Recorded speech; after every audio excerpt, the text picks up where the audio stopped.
Hello dear students, friends, welcome. இந்த வீடியோவில் 10th maths public exam உடைய அஃபீஷியல் ஆன்சர்க்கியோட அப்டேட் இந்த வீடியோவில் பார்க்க போகிறோம். 10th மாணவர்களுக்கு தமிழகம் முழுவதுமே இன்றைக்கி வந்து ஃபஸ்ட்டு வேல்யூஷன் வந்து ஸ்டார்ட் பண்ணிட்டாங்க. ஃபஸ்ட்டு டே வந்து சிஇஎஸ்ஓக்கள் வந்து உங்கள் பேப்பரை திருத்திக்கிட்டு வர்றாங்க. தேர்வுத்துறை சார்பாக ஒவ்வொரு பாடத்துக்குமே அஃபீஷியல் ஆன்சர் கீயை பப்ளிஷ் பண்ணிட்டாங்க. நம்ம சேனலில் ஒவ்வொரு பாடத்துக்குமே official answer key video upload பண்ணிக்கிட்டே வரோம். ஆல்ரெடி சயின்ஸ் உடைய official answer key video upload பண்ணிட்டோம். நீங்கள் பார்க்கலாம், லிங்கை கொடுத்து டெவலப் பண்ணி செக் பண்ணிக்கோங்க. உங்களுடைய மார்க்ஸ் எல்லாம் செக் பண்ணலாம் ஈஸியாக. அஃபீஷியல் ஆன்சர் கீழே எப்படி உங்களுடைய ஆன்சர்ஸ் இருக்கோ அதனுடைய அடிப்படையில் தான் ஸ்கிரிப்ட் எல்லாம் திருத்துவாங்க. ஸோ இதனுடைய அடிப்படையில் உங்களுடைய ஆன்சர்ஸ் இருந்தால் உங்களுக்கும் சென்ட மார்க்ஸ் என்பது கன்ஃபார்ம். ஸோ 10th மேக்ஸ் உடைய அஃபீஷியல் ஆன்சர் கீ கொடுத்துருக்கோம், செக் பண்ணிக்கோங்க. ஸோ இதெல்லாம் ரொம்ப ஒரு எளிமையாக இருக்க ஆன்சர் கீ. கொஷின் பேப்பரும் இதோட ரொம்ப ஈஸி.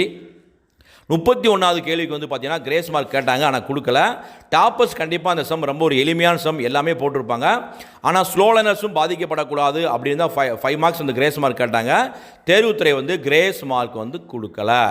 ஸோ இந்த ஆன்சருக்கு செக் பண்ணுங்கள். யாருக்காவது முழுமையாக மதிப்பெண் வருமானு கமெண்டில் வந்து பதிவு செய்யுங்க.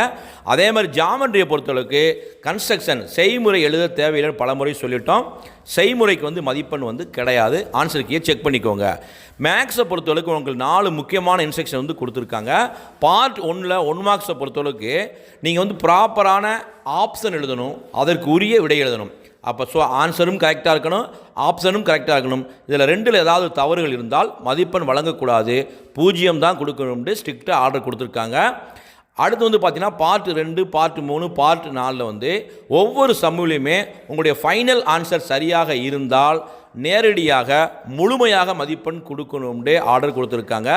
அதே மாதிரி ஃபைனல் ஆன்சர் தவறாக இருந்தால் அப்போ தான் ஸ்டேஜ் மார்க்கு கொடுக்க சொல்லியிருக்காங்க. இதெல்லாம் ஸ்டூடெண்ட்ஸுக்கு சப்போர்ட்டிவாக வரக்கூடிய ஆன்சர் கீ தான்.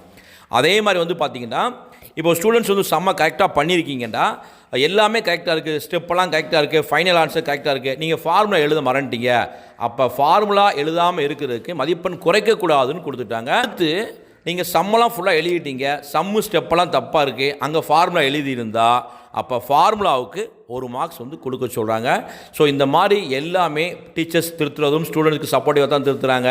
ஆன்சருக்கையும் மாணவர்களுக்கு சப்போர்ட்டிவாக தான் இருக்குது. ஸோ மேக்ஸில் இந்த ஆண்டு ஃபெயிலியர்ஸும் குறைய வாய்ப்புகள் இருக்குது, செண்டம் அதிகரிக்க வாய்ப்புகள் இருக்குது. ஸோ இந்த வீடியோவை பார்க்கக்கூடிய ஸ்டூடெண்ட்ஸ் நீங்கள் செண்டம் எடுப்பீங்களா, இல்லை சார் எனக்கு மேக்ஸில் பயமாக இருக்குது பாஸ் ஆகிறதுக்கு அப்படின்னு சொல்லக்கூடிய மாணவர்கள் கமெண்ட்டில் வந்து பதிவு செய்யுங்க. இதனுடைய PDF லிங்கை டிஸ்கிரிப்ஷன் பாக்ஸில் கொடுத்து டவுன்லோட் பண்ணிக்கோங்க. இந்த வீடியோ பிடிச்ச லைக் பண்ணுங்கள், மறக்காமல் இந்த வீடியோ ஃப்ரெண்ட்ஸ்க்கு ஷேர் பண்ணுங்கள். All the best. தேங்க்யூ.